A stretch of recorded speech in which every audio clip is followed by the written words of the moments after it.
Travis McMichael, Gregory McMichael, and William Bryan showed no remorse as they were sentenced to life for the murder of Ahmaud Arbery. How can such brutal crimes be met with such cold indifference? Case number 1. Murder of Larnell Bruce.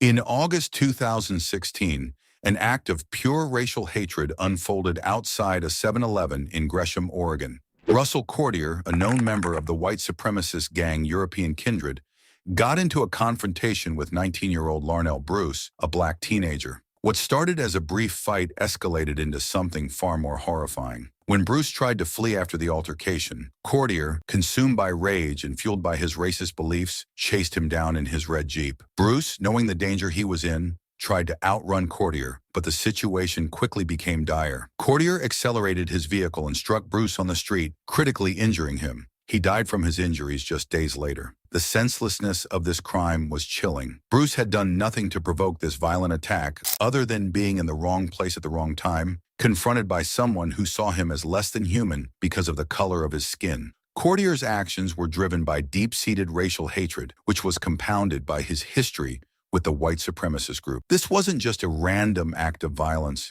It was fueled by a dangerous ideology that sees people of color as targets. In court, the prosecution made it clear that this was a hate crime, pointing to Courtier's long-standing affiliation with European Kindred, a gang known for its racist and violent beliefs. When the case went to trial, Courtier was convicted of murder and second-degree intimidation, which was classified as a hate crime. The jury recognized that this wasn't just a tragic accident. It was a deliberate act of violence based on Bruce's race. Courtier was sentenced to life in prison with the possibility of parole after serving a minimum of 28 years.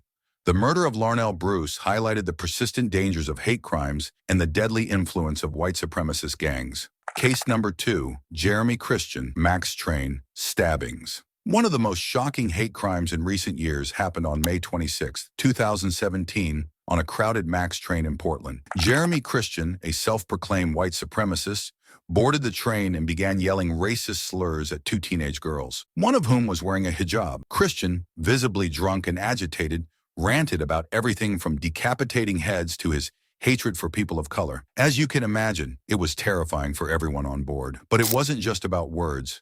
His rant would soon turn deadly. The situation escalated quickly. A few brave passengers couldn't stand by and watch the abuse. Micah Fletcher, a college student, Taliesin Namkai Mecca, and Ricky Best, all regular folks just going about their day, stood up to Christian, telling him to stop. Instead of calming down, Christian pulled out a knife and within seconds stabbed all 3 men. The attack was brutal and swift. Namkai, Miche, and Best tragically lost their lives, while Fletcher, though severely wounded, survived. What made this crime so horrifying wasn't just the violence, but the way Christian carried himself during and after the incident. You could tell this wasn't a random act. It was fueled by pure hate. When the trial began, Christian's behavior was no better. If anything, he was even more outrageous. Instead of showing any remorse, he continued to be aggressive and belligerent. He cursed and even threatened to kill a relative of one of the victims during their impact statement. The judge had to remove Christian from the courtroom multiple times because he was so disruptive. It was shocking to witness how someone who had committed such a heinous crime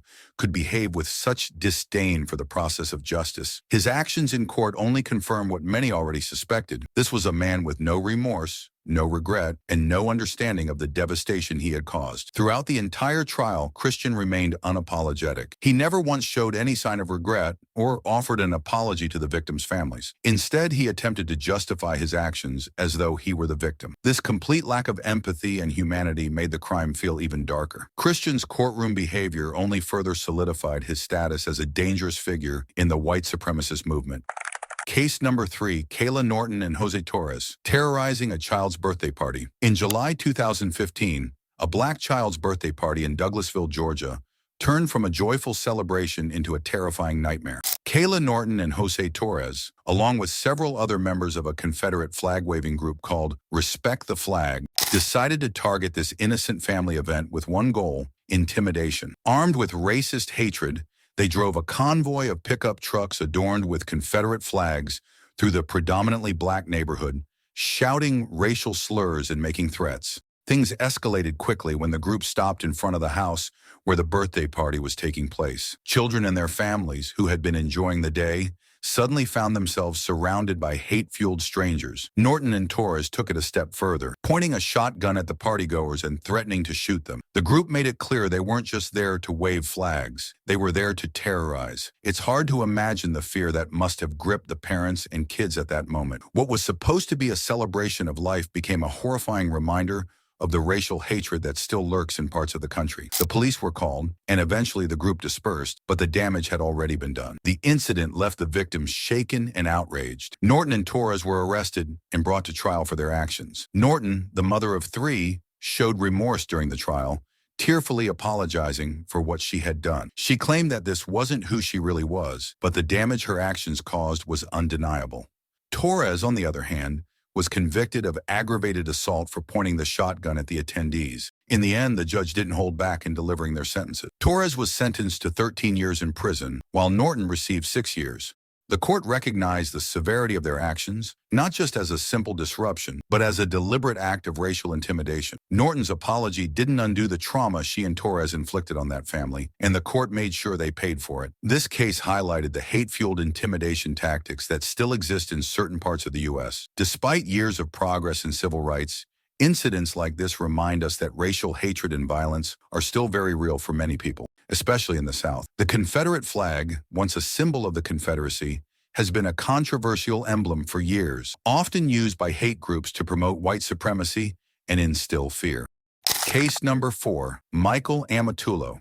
In 2020, a disturbing and racially charged incident took place in Portland, Oregon, when Michael Amatullo targeted 2 young black children in his apartment complex. Amatullo, consumed by hate, verbally assaulted the children, hurling racial slurs at them for no reason other than their skin color. As if the verbal abuse wasn't horrifying enough, he escalated the situation by pulling out a knife, waving it menacingly at the boys, and making it clear that his goal was to terrify them. The children, one only 7 years old and the other just 14, were forced to flee and hide under a nearby stairwell, fearing for their lives. Amatullo didn't just stop at verbal abuse. He made it clear that he was willing to use violence. According to reports, he threatened to kill the boy's mother, adding to the terror of the situation. The older boy bravely called the police, but it's heartbreaking to think that these kids had to go through something so traumatic in a place where they should have felt safe. Amatullo's actions were driven purely by racial hatred. There was no provocation, no reason for him to lash out other than his deep-seated prejudice. When the case went to court,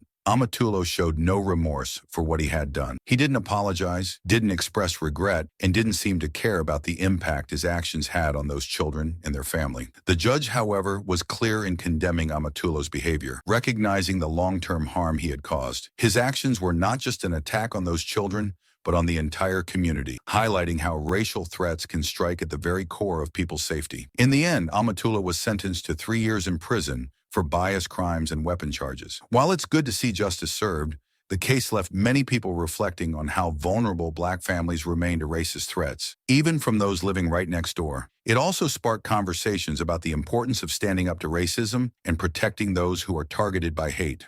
Case number 5, Devin Arthurs.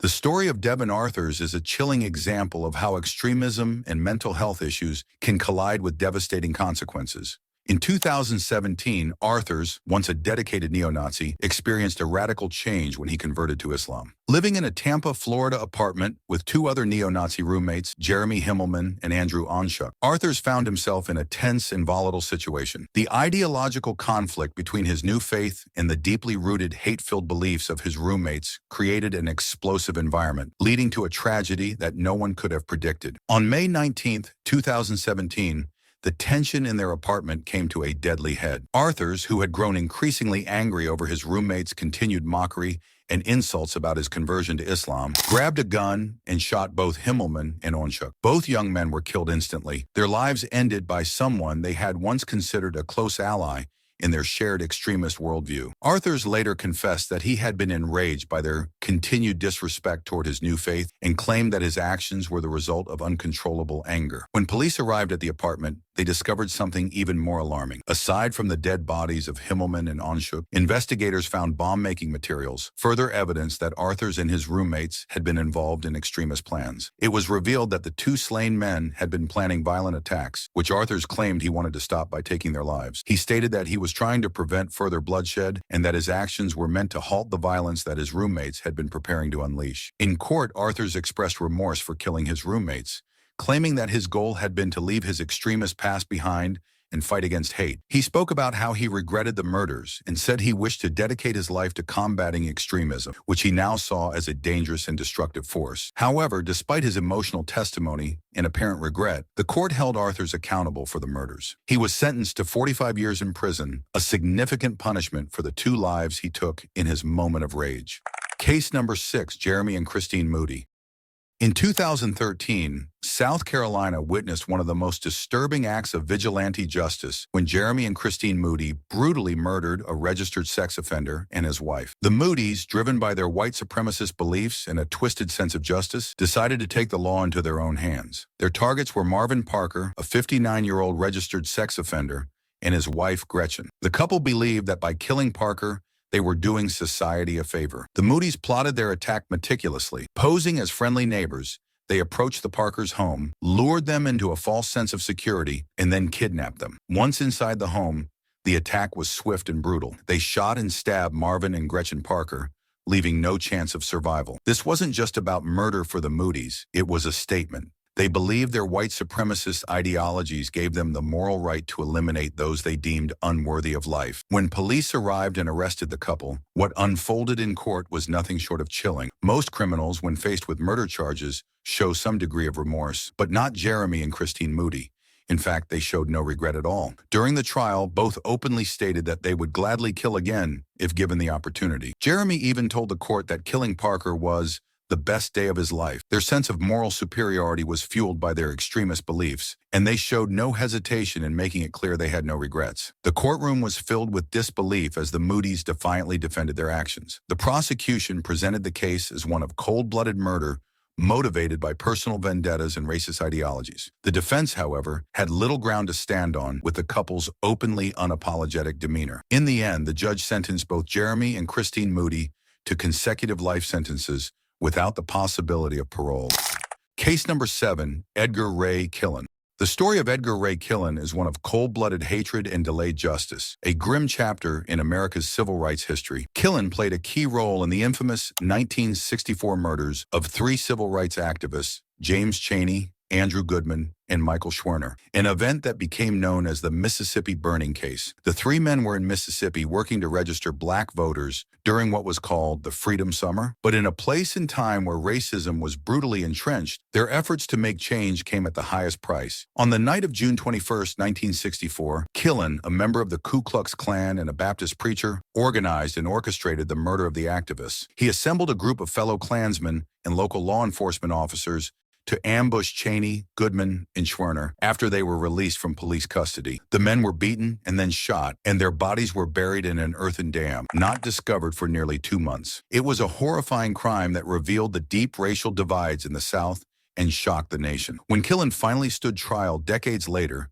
his behavior was chilling. You'd think that after all that time, there might be some sense of regret or at least acknowledgement of the gravity of his actions, but that wasn't the case at all. Killen sat in court without an ounce of remorse, sticking firmly to his segregationist beliefs. He remained unrepentant to the end, never apologizing to the families of the victims or the larger civil rights movement he had worked to destroy. His cold demeanor in court only reinforced the hatred that drove his actions all those years ago. It took over 40 years for Killen to be brought to justice, and it wasn't just the legal system that made it happen. The case was initially stalled due to the political climate of the 1960s, with local authorities more concerned with protecting their own than seeking justice. But investigative journalist Jerry Mitchell and a group of determined high school students refused to let the case die. Mitchell's tireless research, along with the students' activism, uncovered new evidence and convinced witnesses to come forward. Their work eventually led to Killen's conviction in 2005 on 3 counts of manslaughter. Killen's lack of remorse wasn't just about one man's evil, it was symbolic of the racism that was deeply rooted in the culture of the time. His conviction, though delayed, was a small step forward in the fight for civil rights justice, showing that even decades later, justice could still be served. But Killen's cold response in court was a stark reminder of how persistent and deep-rooted hatred can be, and how the scars of the civil rights era still linger today. Feel free to let us know your thoughts on this in the comments below, and don't forget to like, subscribe, and hit the bell icon so you can keep up with the latest videos.